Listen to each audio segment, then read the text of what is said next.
Moved.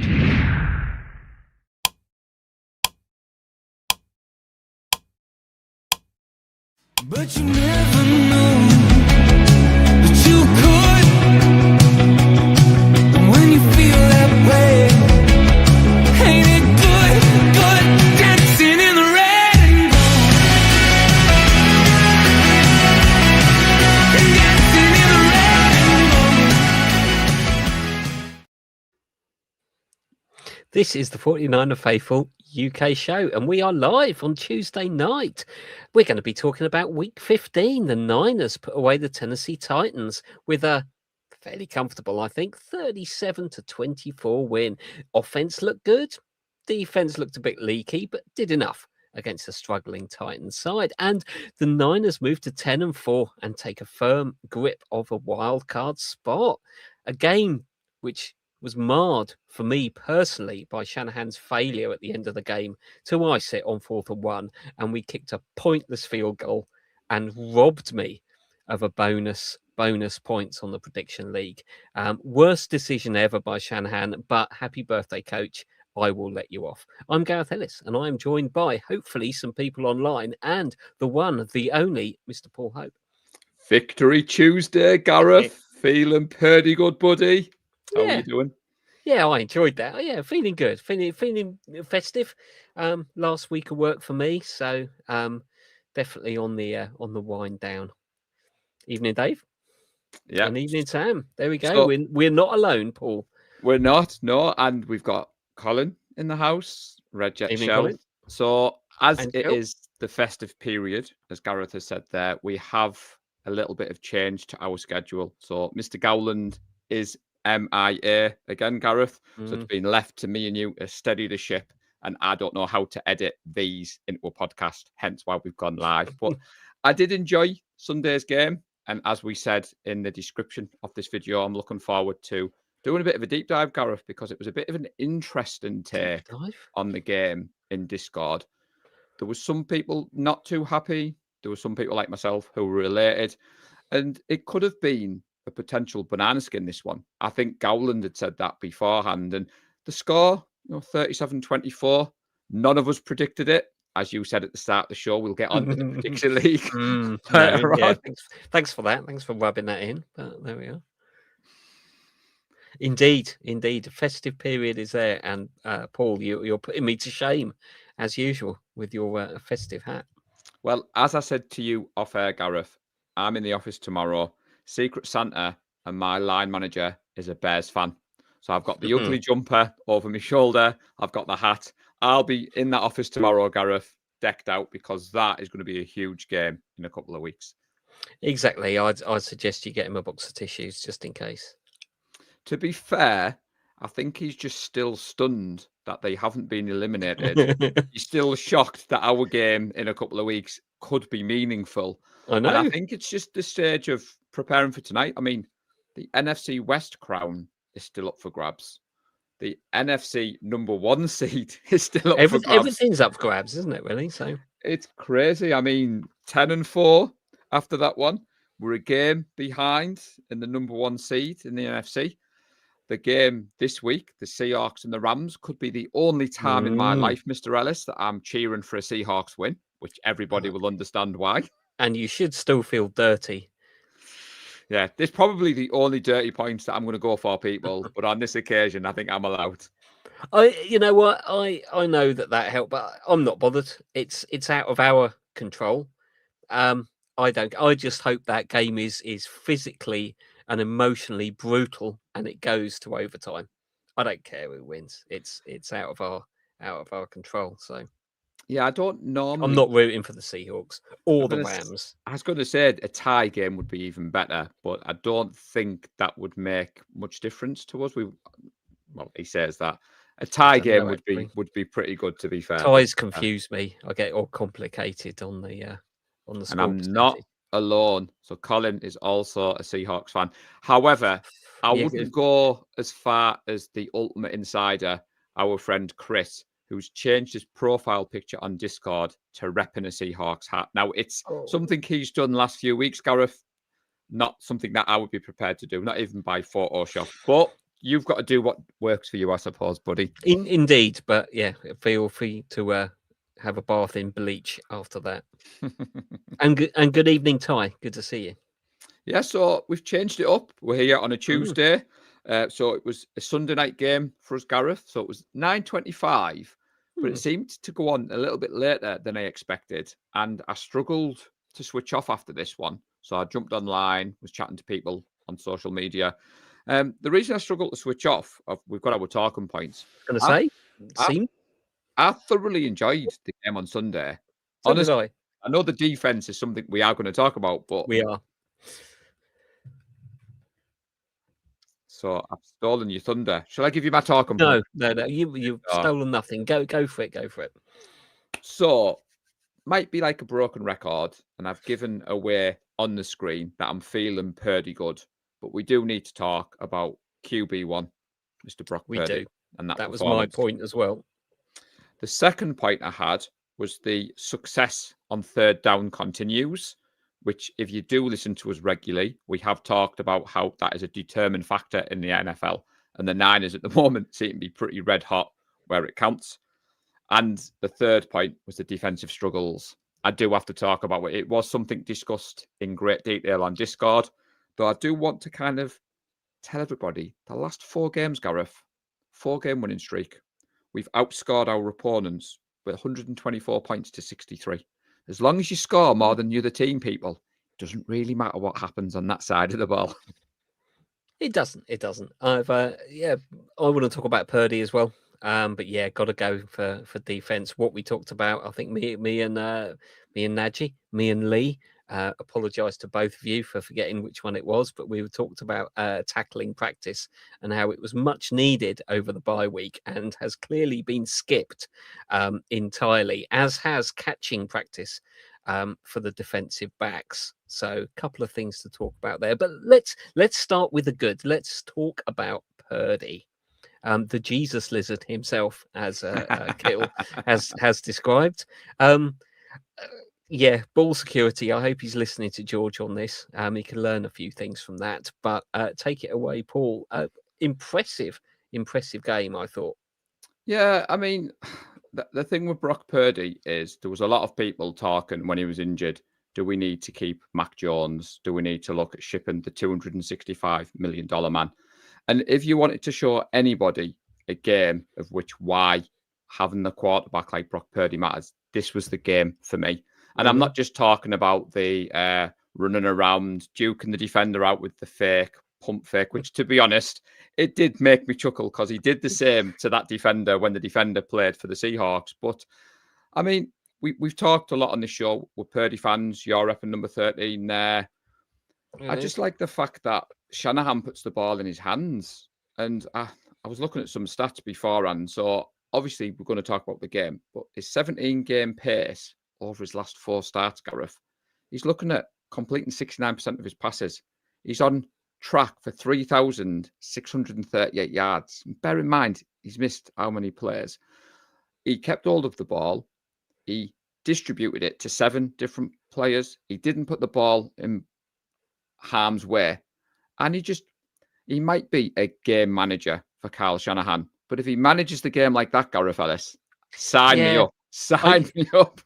I know game manager is supposed to be an insult, but I don't really understand what it is when the primary job of the quarterback is to manage the offense. So I don't get quite why that's such a bad thing. But yeah, totally agree.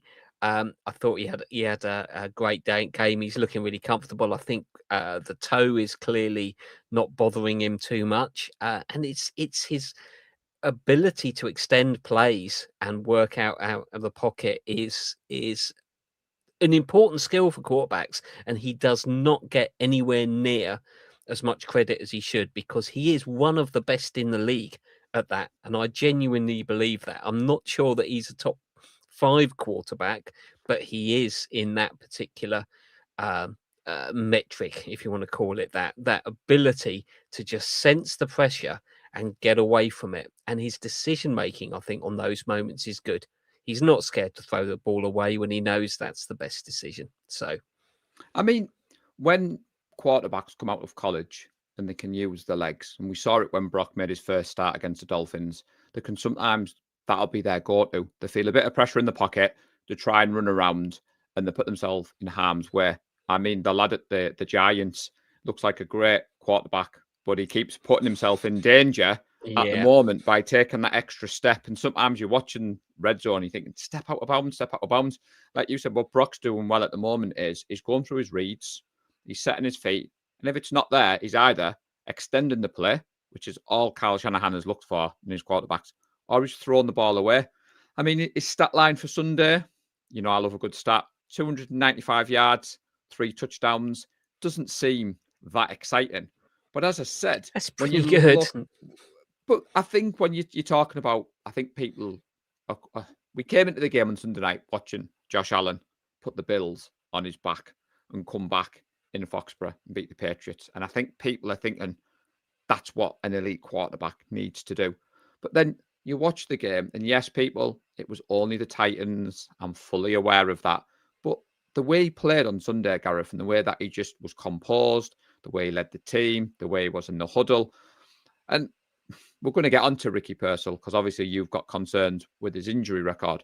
But it just goes to show when you have a quarterback like Purdy, who's got that anticipation in this offense, when you've got such a good route runner and you've got that trust between the quarterback and the receiver, and he just releases the ball.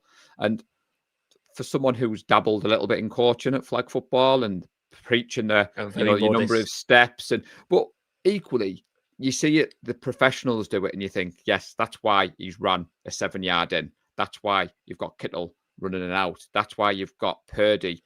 And that touchdown pass to Kittle when he was in the air, that's probably something all coaches are watching, Gareth, like, what is he doing? He's in the air. He's thrown the ball over Simmons, who Connor Ryan did not like his uniform. We'll get to that later. But it was just, for me, it was just a very efficient game from quarterback one, and one that's got me very excited, as you can tell.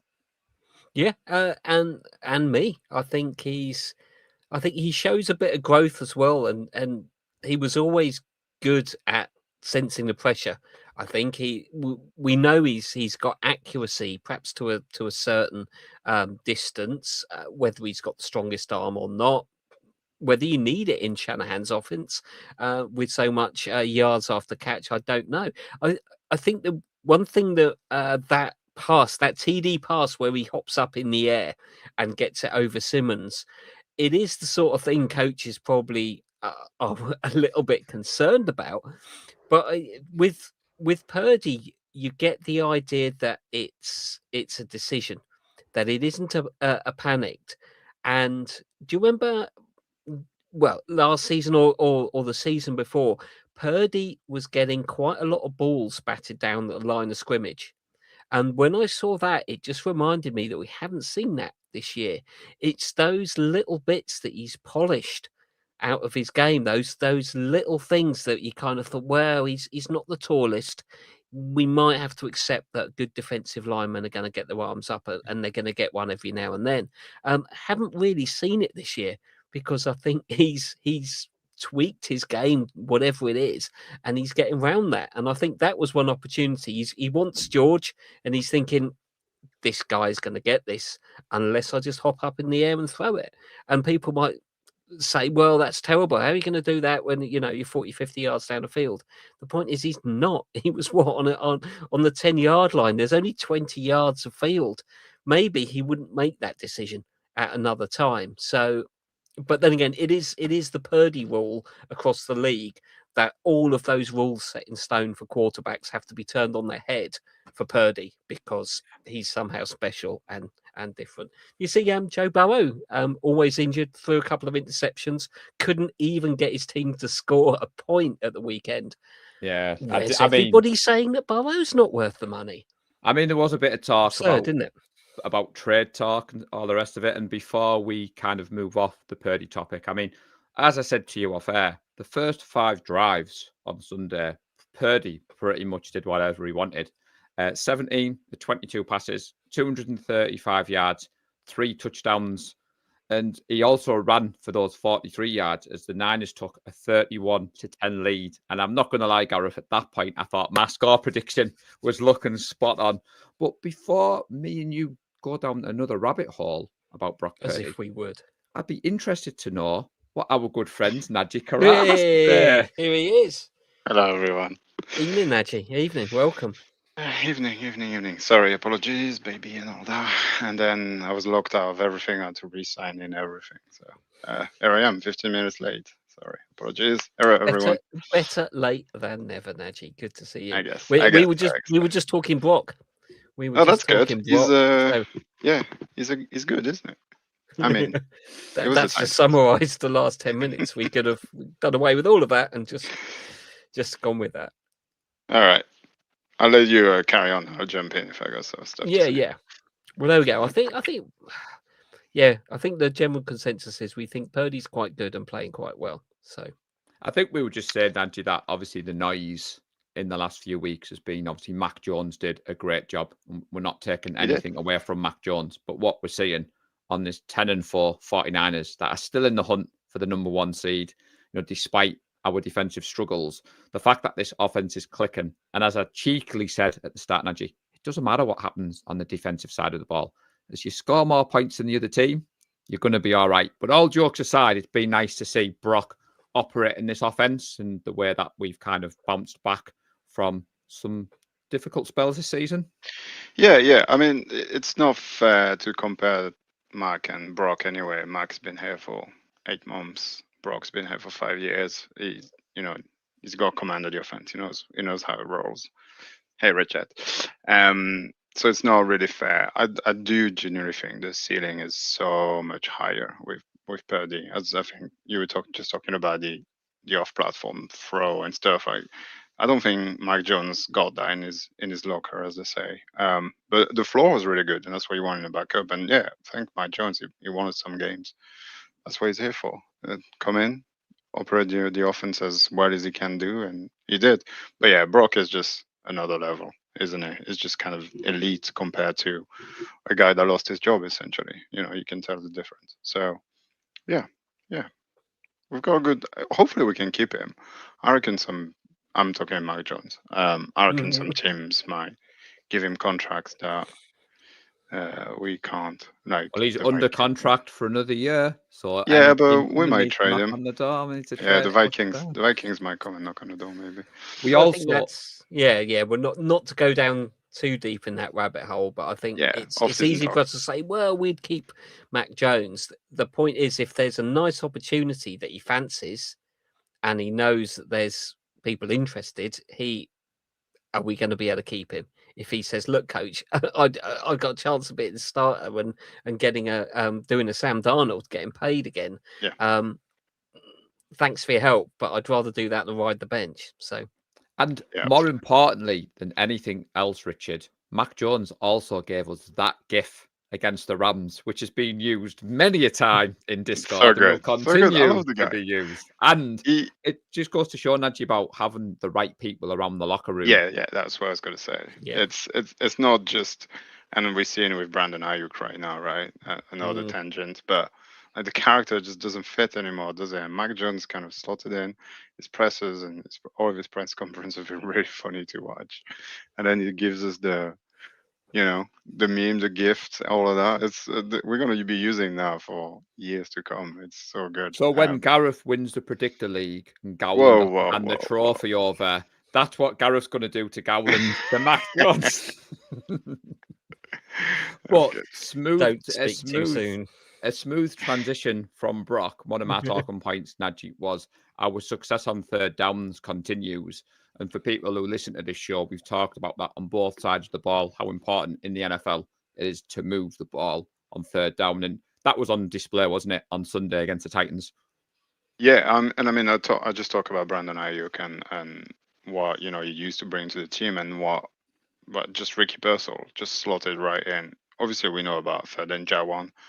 He's been here for a few years now, and is like just staple of third down. But I thought Ricky Pearsall had an amazing impact on third down. A couple of catches on the sideline, one down the middle. I think that was third down. I can't remember, but some really contested and good catches that would have gone to Brandon Ayuk. So it's good to see Ricky just basically taking his job and not looking back because clearly Ayuk's gone now. But dare I say, it's an improvement because that's Ricky Purcell's first year, well, second year, really. Like really playing properly. So it's just kind of like, wow, this is good. We've drafted well, and yeah, on Sunday further. I mean, I don't know if you guys have done the caveat that we're talking about the Titans. I'm not sure this team really wants to play football anymore and is looking forward to the off season and reset and that new stadium and all that. But yeah, there wasn't much competitiveness. It was a bit easy, wasn't it? The game,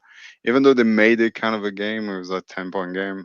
There was never any doubt that we were gonna win this. I I don't know. wasn't I mean, worried. their D line isn't the worst in the NFL. I'll say No, that but for sure. I don't think safeties in the corners really wants to cover anyone or even tackle George, that kind of stuff. So Yeah, but no one yeah, wants to tackle George. no so. one does tackle George. That's a fair point. But yeah, no, that third down efficiency was I don't know if you got the stats. What was it, like 85%, 87%, something like that? It's Well, crazy good. we entered this game second, Nadji, in that category with a 48.21 conversion rate. But over the last two games, that's up to 64.7% Nice. in the win against the Browns and 60% against the Titans on Sunday. 60. So, Okay. like what you said there, I mean, when you kind of watch the NFL and then preparing for this, because we had an extra day, I watched the game back yesterday without the emotion. And you're seeing people make business decisions, if you said there, Nadji. Yeah, as well Yeah. as we played on offense, certain defenders on the opposite side of the ball weren't going as hard as what they should be. But when you watch Ricky Purcell's route running, when you watch George clearing the space, when you see Purdy just kind of going through his reads, distributing the ball, and I think it's quite interesting that we've come on tonight's show and CMC isn't really a main talking point. It's Brock, it's the offense, and a few people, Nadji, have been asking for CMC not to get as many touches. So it was kind of nice to see other people. Heart was in the mouth straight away when Purcell went down with that. Was it the hip drop tackle, which I thought was Oh yeah, banned in the the head drop NFL? tackle. Yeah, Yeah. they missed that. That's as clear a hip drop as you'll see. So Yeah, And don't they haven't been calling them all that regularly. I think it's kind of there's not that many, so I think it's hard for the refs to keep up with what it is and when to call it. Definitely was illegal. I mean, that tackle was legal a year ago, so it's one of them. It's hard to change the way you play the game.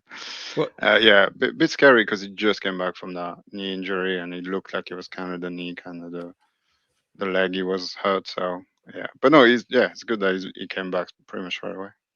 I think we're joined by Cam's dad, who's put there that he thinks the touches was a result of his back soreness. And to be fair, if there was ever a game where you didn't need to rely on CMC, but I think it was interesting to see the game plan on Sunday. Like you said off air, Gareth, once the Niners got in a lead in a game like this, you're not worried. And I know on Sunday in Discord, there was a little wobble when it looked like the Titans put together a bit of a run. But, you know, it was good. You're winning by 10 points in the NFL. I'd take that. You're heading into this week still with the number one seed, still with the NFC West title. And as I said, Najee, for the 1 week only, the dirty points this week is I want the Seahawks to win. And there's a sentence I never thought I'd hear myself say, buddy.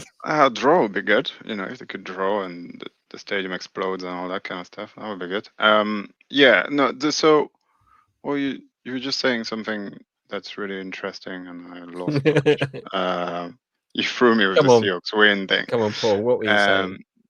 What are you Me, saying? something good. Oh, the CMC, I the don't believe CMC it. thing. CMC. The CMC thing. Yeah, I think Kamzat is right. The back soreness definitely help, but we get an extra day of rest because we're playing Monday night as well. So it's one of those things you look ahead and you're like, oh, I can get essentially a day and a half extra if I take him out of the game and he has an early out and less touches, and then we can get him on Monday night, which is a kind of a big game. I know the Colts aren't quite the machine they were in October, since they have a 45-year-old grandpa. But it's hope for all of us, Najee. We can make it. I don't know, but he's older than me. I can still play. You can come out of retirement, Najee. I know, it's crazy. It's crazy. I'm sure we'll talk about this on Thursday on the preview. But it's technically an easy it's not an easy win because the Colts are a good defense, but it's an easier win. A point in the W column, which might make a ton of value at the end of the season.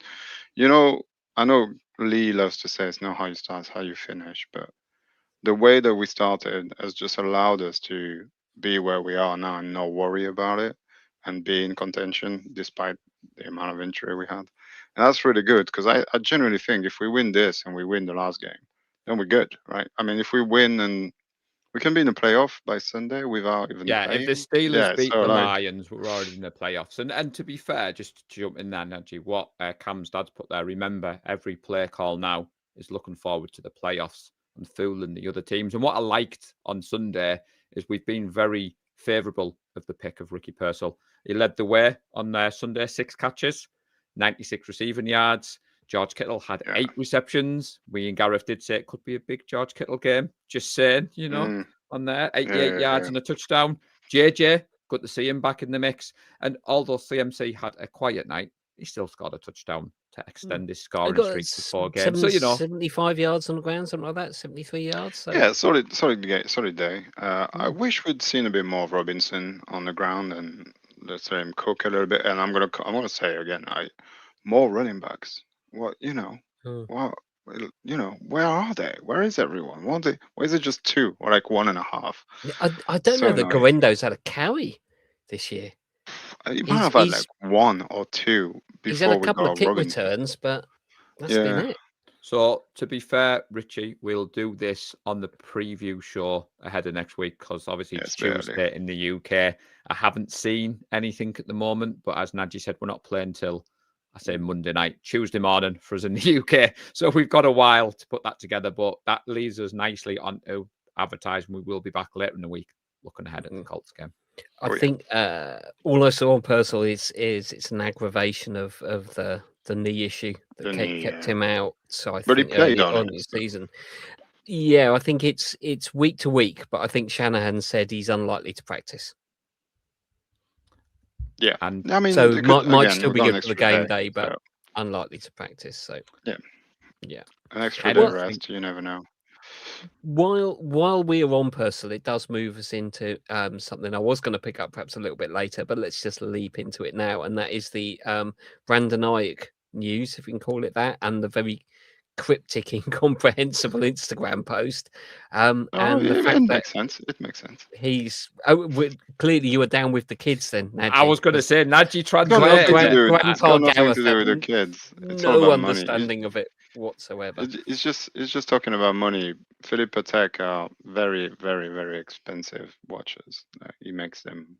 LeBron makes them by hand, and they make like 1 or 2 a year, I think. So those watches are like millions of dollars. So he's just talking about the car and the money, and he's calling out Richard Sherman, I think, because Richard Sherman said, "What are you doing? Why are you not playing? You're just hurting yourself." So I think that's what that is. I could be wrong, and it was a bit cryptic and very hard to understand. But I'm going to ask you a question because the way it's gone, especially the character change that we've seen in the past year, are you guys gutted that he's gone? Are you happy that he's gone? I think you get the impression that he didn't really want to. He either wanted more money or he wanted to go somewhere else, and he couldn't get his own way. And he always felt that he'd perhaps signed that contract, but didn't really want to be there. I think that was perhaps my impression looking back on it. And I think the conduct over the since his injury, it's shown it. He's got no interest in playing for the team. Fair enough. Don't let the door hit you on the way out.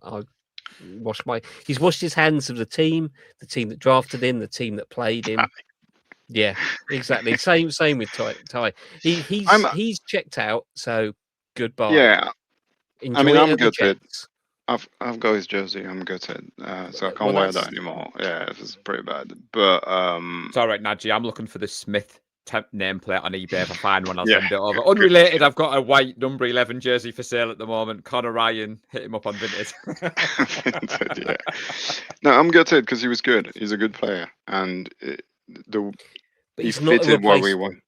Yeah, but he fitted what we wanted to do really well, and he Mm. was very good at it. And it's a shame that, yeah, since then and the character change and all that, and it's just like I think you're right. I think the fact that we almost traded him to the Steelers and then kept him, and then I think he must have not liked that, and then acted it out by wearing the wrong short.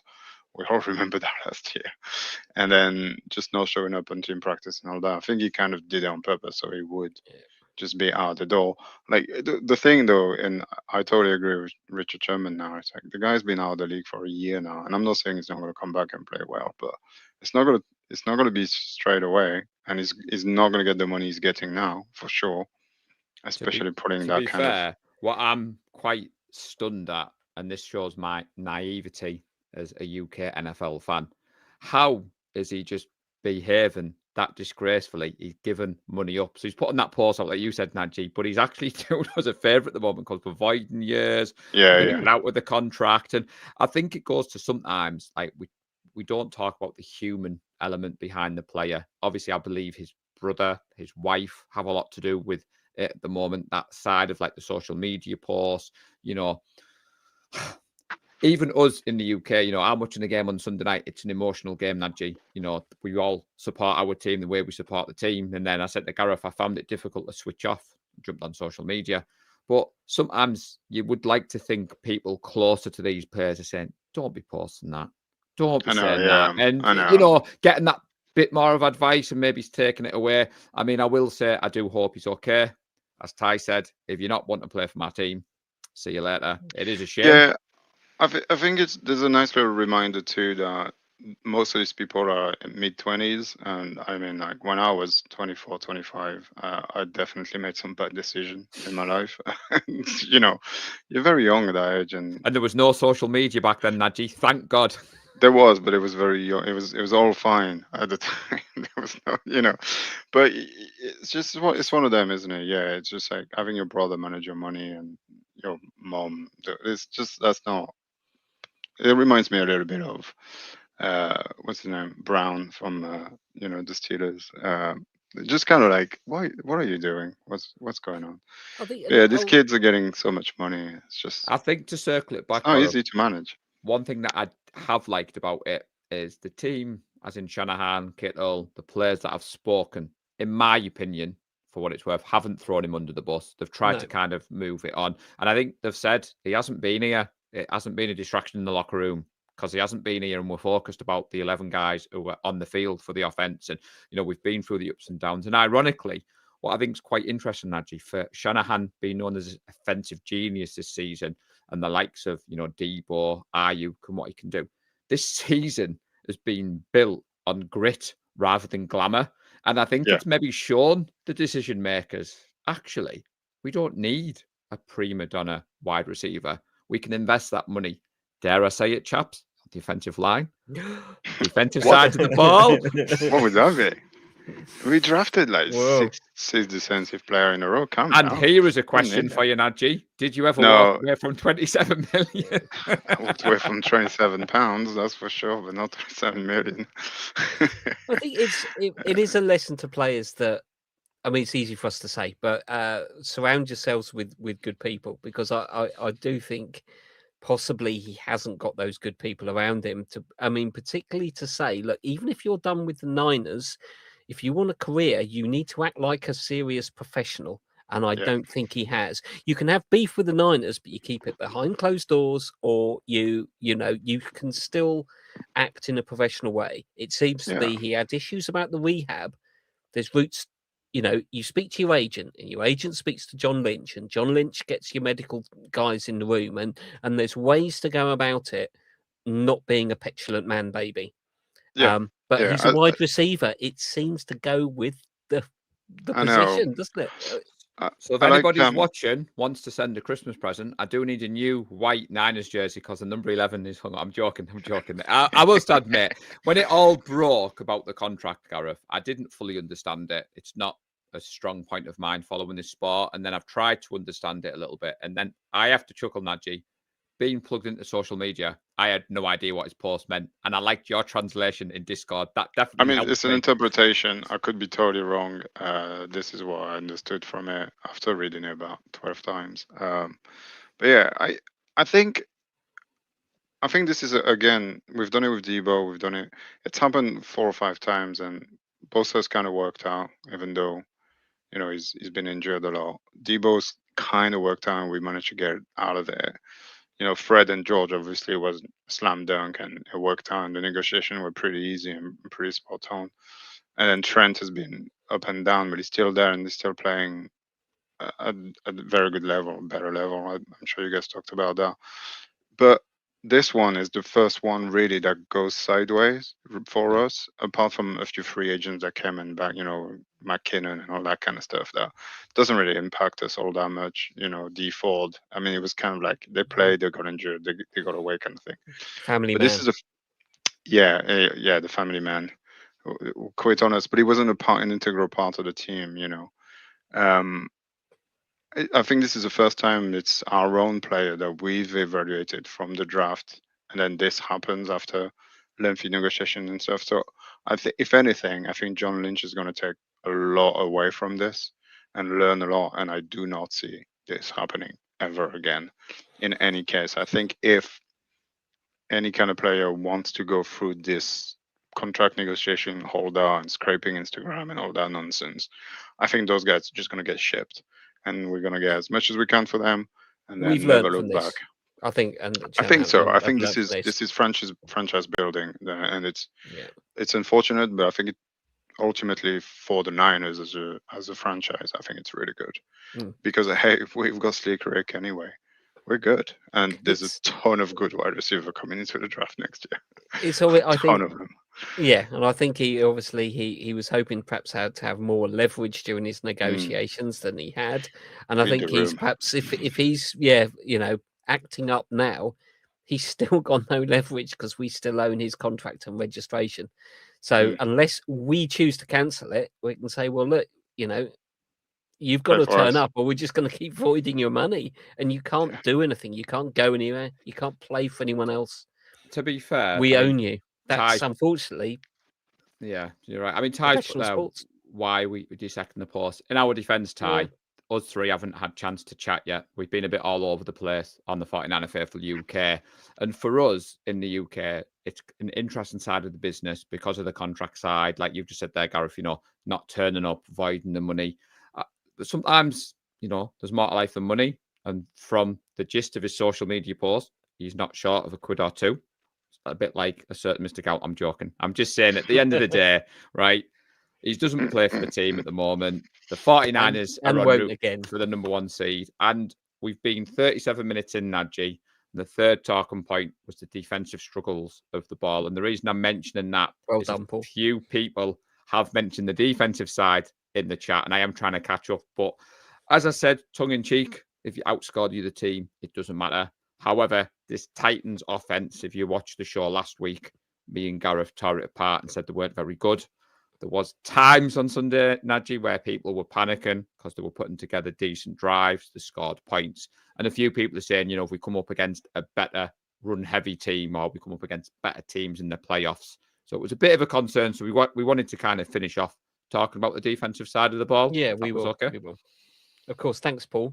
That's usually my job, but I got carried away ranting about BA. I had that. They did run the ball well. I think they have run the ball reasonably most of the season. I think it has been something that they've been able to base their offense on, and obviously we've struggled against that. I think we're still thin on the defensive line, but mostly it just seems to be our inability to wrap up and stop tacklers at the first opportunity, where once again, particularly early on, marred by defenders reading the play well and then whiffing on the tackles.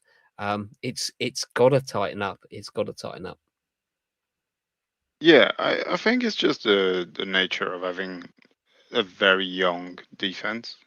Winters, Dow, Mustafa, Brown, all of these guys are like year 3 maximum. year 1, year 2, year 3. They surely did some tackling in college, though. No, It's not absolutely, new to absolutely. them. I'm not disputing now. I just think there's an element of all of them trying a little bit too hard to be the man, considering the man himself is on the sideline. Without Fred, it's just really hard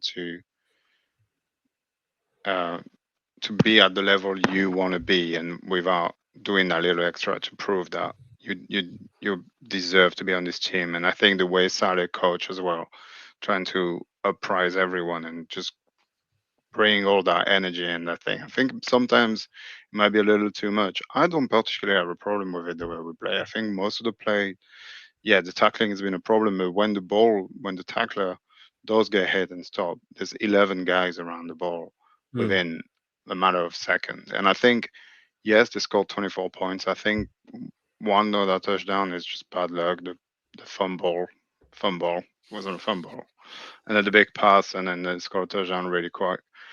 If you're gonna stop a team at 24 points every game, that's not, it's a pretty good defense. It's about average, and that's what we ask them to be. Again, what are we missing? Even our third string linebacker is on the sideline. You can't really expect them to be any better than this. And yes, it's the Titans, but I've said it plenty of times. The margin in the NFL are this big. The Titans could well win 10 games next year by adding one or two pieces, or just being coach a bit better and being Better together coaching. one more year. It's just not. They're not that far off, and they can easily string drives and easily make plays. They are NFL players. So I I really struggle judging that defense any badly, because they've not thrown the game. They've not allowed 45 points and put us under, by just letting the team march on us. They always make it tough. They always rally to the tackle, and they make it extremely hard and painful to score any kind of points on us. So yeah, it's not perfect, but it's It, about to be. We've got people coming back, and so we'll, it we'll get there. wasn't the best defensive performance, but we talked about how the offense was going to have to carry the load, and maybe this is how we're going to have to win games, which is shooting out. So Yeah, we still won. we still And won, and yeah, we dropped two as you've said, picks. yeah, dropped two Yeah, picks. and the game was what was it, 31-10 at one point? You kind Yes, of it was Nadji, and someone had predicted 31-13. So thanks for reminding it me. was 31-10. So you kind of, with 3 touchdown lead, you kind of take your foot off the gas. You play a bit softer, which allows for runs and stuff like that. Exactly. It's just the nature of the game. And then they managed to score one, and then quickly another one because of the fake fumble. And then all of a sudden people are panicking. It's just like, but we're in control. We got this. It's all good. Don't To be worry fair, about it. Gareth, I think it was our fault. So we didn't heed the warning from Gowland and Carrar. So we spent the preview show, Nadji, dissing the Titans offense, saying Cam Ward was the most sacked quarterback in the NFL. So I think what people were worried about is we had no takeaways, the 2 dropped interceptions, which obviously from Mustafa and Brown. I tried to look at the positive. They were there. They nearly got them. It just shows, as you said, Nadji, you need to practice that in the NFL, catching the ball on both sides of the ball. But I think the fact, as you said there, we held them to 24 points. Cam Ward, I believe, can get better. I just think the Titans offense doesn't help him. They don't lean on Pollard for me, and they've got rookie wide receivers. But I wasn't overly concerned. And as we said last week, Gareth, Salah needs a pat on the back for what he's doing with his defense. If you go back to last year, if we had he who shall not be named still playing, and he who shall not be named being the defensive coordinator. Who is unemployed again. Unemployed again for some reason. Yeah. And I think obviously Tony Pollard did have a good game. He's always good against us. He's always good against us for some reason. He's one of those guys. The Cardinals are going to pick him up and then he'll torch us. We said that they've got a decent O line and a decent running game. I think that they haven't got the firepower on the perimeter. They're clearly lacking on the back end of the defense. But as you've said, Nadji, they could easily have a winning record next year with a reasonably good draft. And that's the difference. So yeah, don't worry too much about it's only the Titans there. And I thought they still wanted to play. Certainly, Simmons had a good game. He We'll certainly get on wants to to him, play. Mr. Ellis, don't worry. But I was going to say, for those people who What are you thought wearing under? Ballard had What are a you good wearing under game, it? Nadji, I mean, against the Browns, he went for 161 yards and 2 touchdowns. He only had 104 yards and a touchdown on Sunday, and they had Yeah. Myles Garrett playing defensive end for them. So, but yes, Gareth, we do have to talk about Simmons. Why won't Go on then. Kyle give us a touchdown for Trent Williams? Simmons showed us how easy it is, Nadji. Yeah, I mean, whatever. I don't think it's the first time he's done it. I think it's his second touchdown ever. So Second or third, I think they said. So. yeah, he's been doing it. He's been doing it for a while. I know, I know Connor's got a beef with him, but I think he's a good player. Well, that was the curse of the pod, because me and Gareth talked about he was one to watch out for, and he was probably the Titans' best player. And then as soon as we come off air, I was like, "We've made the mistake, Gareth. We've done what let's Nadji be Lee honest. I said this on Discord. I think we'll be all ecstatic if we trade for him at the end of the season and he comes and play for us because he's really good. Yeah. And we could, it's that kind of guy that probably wouldn't cost too much and bold would be prediction. impactful. Simmons signs for the Niners next meetup next year. Everyone's got to wear a white Niners jersey with a red Under Armour, just to annoy Connor. That would be very, very funny. Yeah, no, he's been doing it for years. Great player. Richard's right. Great player. I don't know what beef Connor found. I'm sure he wouldn't tell him to his face though. No, but we would. Absolutely not. This guy Connor, he said. Yeah, that's right. Sorry, Connor. But I think that would be good. To be fair, I enjoyed the game on Sunday. Obviously Simmons had a great game, but it didn't feel in any doubt. I know in Discord it was in good spirits on Sunday night, and the emotion of watching the game, as I said to Gareth, what we try to replicate in the UK is when you're at home watching the game, you kind of as if you sat down the pub with your mates, and sometimes the messages might not come across that way, but in general, I do like the humour on a Sunday night. There was many a time I was chuckling at my phone and Tracy was like, "What's happened now?" I was like, "You wouldn't believe me if I told you about Connor." Or then, one of the gifts, or, that's what she said. And anybody who just plugs in, Nadji, who doesn't really understand the Discord humour and the after dark. And big shout out to Kev Williams. Christmas came early for the Discord community because we were allowed to share our thoughts unfiltered, Nadji. So Kev, that's right. Turn the filters off. Yeah. Because why not? It's the Titans. Might as well have some fun. I will say, if you have a problem with that, just tell us, because I think the general vibe around Discord and the people that usually hang around there, I don't think it would rub people the wrong way. But if it does to you, just please do report it and tell us. We'll turn it back on. It's fine. We're just having fun. But we don't want to do that at the expense of anybody else. And that's the same for that's what she said, and the after dark and all that kind of stuff. It's all in jest, but if it does annoy you, do tell us. We're not against going back to being nice, and especially before Christmas. Don't want to get on the naughty list. It was fun. I think it's one of those Sundays where you can just watch the game relaxed and not knowing it's probably going to be fine. There's no really too much at stake. A win is obviously quite important, but it's kind of one of those. It's just like, we'll just watch football, and we happen to play well, and it goes well. It's good times. That's the kind of Sundays you want, not the stressful one against the Rams or Seahawks. It was a business-like performance. It was what we need to do, and said, look, we don't need to overthink it against the Titans. We just need to put them away, and you go on to the next one. I think after the bye week, offense looked good. Defense maybe looked a little bit rusty, because they perhaps they have lost a little bit of that intensity that comes with the weekly grind. But we will see. We'll have I was about to say a bigger test next week. So there we go. Great minds. Have we got anything else we want to say about that game? I think there's probably a few bits of PSA and some notes we want to pick up on. But anything on the game? Eddie Pinheiro still hasn't missed a kick. Almost did. Thanks, Titans, for that flag.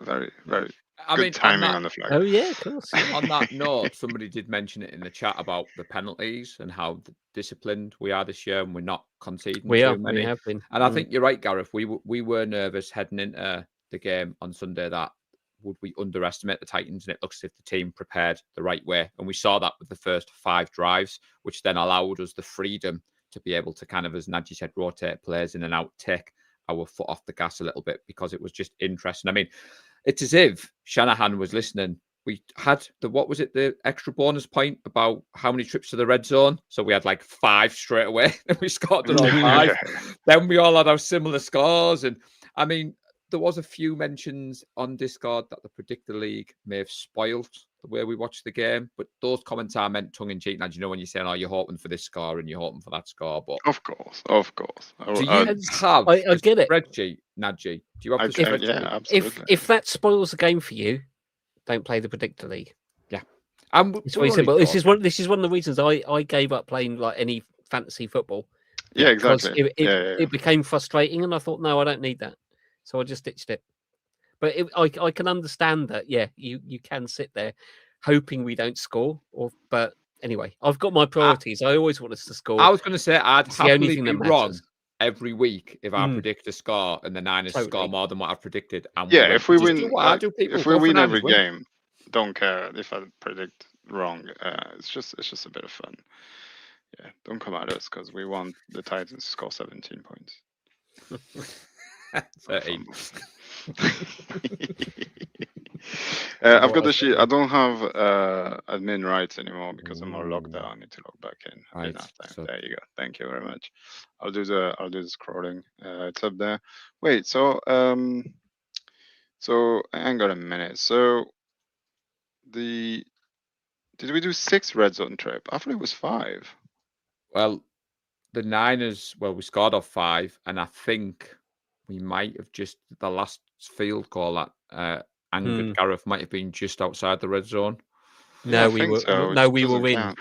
We got to about the 19. Oh, did we? Or okay. 19, yeah. Okay.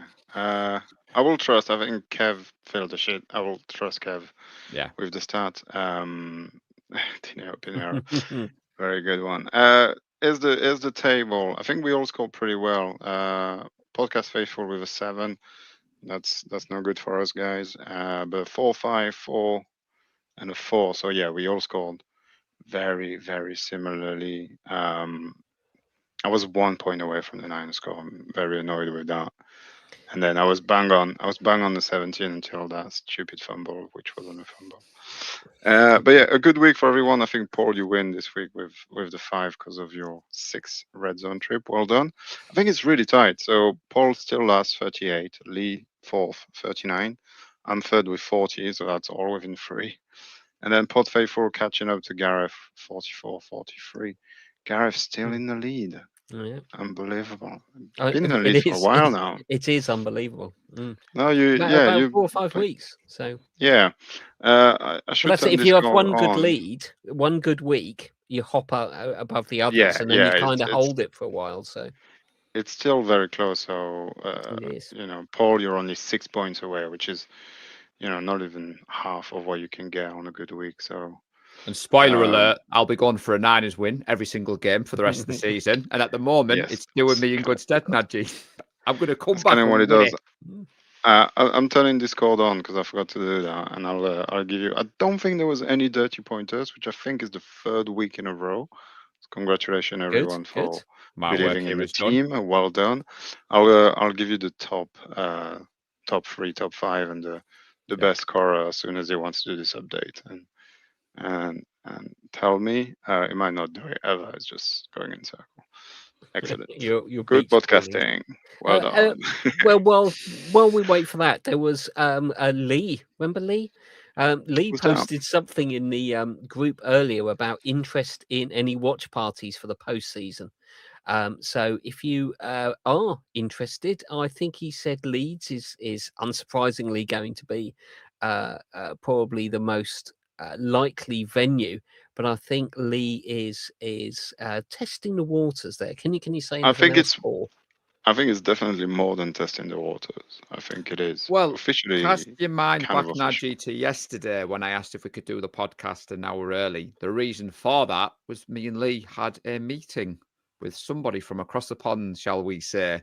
And I was sworn to secrecy. So cheers for the heads up, Lee, dropping that 10 minutes before we go live. But basically, because the I way know, the yeah, season's yeah, yeah. going, the Niners have listened to what we've said in the past, Gareth, and they're trying to get ahead. But at the moment, the difficulty is trying to obviously plot out where we're going to be. So as Lee's post says, for those that haven't seen it yet, we're going to avoid the late games, which is the 1 a.m. primetime kickoffs, obviously. However, if it falls in the wild card or the divisional round, Lee is looking to host a meetup in possibly Leeds. This would be supported by the Niners, be hosted by ourselves, and then there's plans, obviously, the longer we go on in the postseason, there's going to be plans to do more and more. So if you are interested, please do head over to the Facebook group just to give Lee an idea of numbers.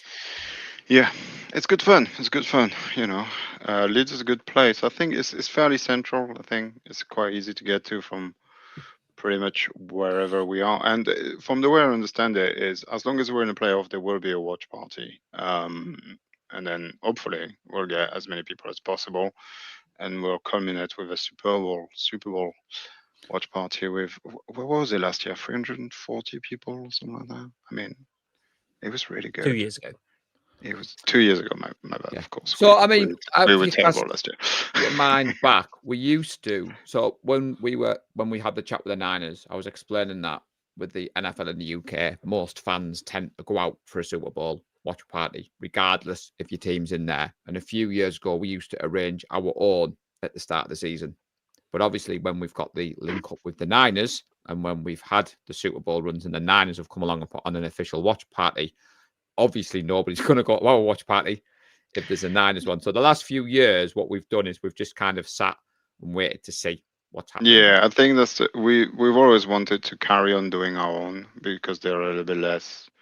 It's less of a watch party and more of a meetup for everybody to be together, not just to watch a game, but before that. But because of the lateness of them announcing the watch party and everything that's happened, I think we had one because the Queen passed away, didn't we? And then that was cancelled and all that kind of stuff. So we've really been unlucky. But I mean, considering the one in Sheffield, the one in Leeds have been, High Hickories have been extremely popular, I think that's going to keep happening. So you guys should keep your eyes out all season for whenever people want to organize stuff. But those official ones for the playoffs are really cool because, well, it's the playoffs. It's very exciting. It's very nerve-wracking. There's no better way than watch a game with all your mates and cheering, especially when it goes well. But like the last two that I remember was the Super Bowl loss and then the Brock Purdy injury the year before, and so like the two most devastating games you can think of. So, and it was still incredible. So I Don't am looking. feed the rumours about what Richard's put on there. Now, we did win No, the NFC Yeah. Championship game, which was an official watch party, which was hosted was, by yeah. Lee. I remember the local meetup we had in Stockton against the Seahawks. And I was just going to say, Najee, if the plans are announced and it's something you can't make, the beauty of the Sky Sports deal is arrange a local one. What we're saying to people is, we've made enough connections in the group. If you're based in London, head down to the venue where the official watch party was. They'll be showing the NFL. Hickories, I just said to Gareth, there's one open around the corner from me. I popped in on Sunday. NFL Sundays, every Sunday. It's part of what they do. It's their brand, and they're popping up all over. So we are excited. We are trying to make plans, Richard. So watch this space, people. And of course, Yeah. Super Wildcard weekend might have Friday game or very early Saturday for us. Yeah, Saturday yeah. games and Sunday games and a Monday game. I And a think Monday game as they well. can't Right? fill it We're all gonna in. be So the number one there's a good seed. chance. Don't worry. There's a good chance there could be a game on. Anyway, I think we should probably wrap this up, Paul. Yeah, I think so. I do have the leaders and Oh, so, go on then. Yeah. Congratulations Quickly. to Richard Lockyer, who scored 10 points this week. Wow. Amazing result, well done. And then the top of the table is Dave Kingston with 56, Andy Lund with 54, and Scott Manson with 51. Close fourth, Michael Mayali, 49. Go Liberty. Yeah, that's it. There we go. So I did want to say, Gareth, thank you to everybody who watches the show. Please Absolutely. do like, subscribe. Thank you to everybody who's part of the community, the Discord, the Facebook, the social media. I know our schedule has been all over the place, but we do this for the love of the game. It's a hobby for all 4 of the awesome foursome. We will try to get all 4 of us on the screen before the end of the season, I promise. It might happen. It might might happen, Najee. It's It might happen. Christmas as well, so Yeah, it's been a difficult year. Baby, new job, busy. It's been, it's been a bit crazy. We'll get there. We'll get back on the schedule. It's still very fun to do, and I'm sure you guys enjoy. I hope you guys enjoy what we do. Yeah, give us a comment, put a like, follow, subscribe, all that stuff. Yeah, Please. don't do a BA, don't scrub us, but don't worry about the wild card round. Number 1 seed, baby. Number That's 1. what's happening. And all that is left for me to say, Gareth, Najee, and everybody watching, is trust the process and go Niners. go Niners. Niners. We love the San Francisco 49ers deep in the heart. Like Joe Montana in the corner, D. Clark. Garrison Hurst, stiff farm going 99. Don't get it twisted, one and all with prime time. John Taylor, Jerry Rice down the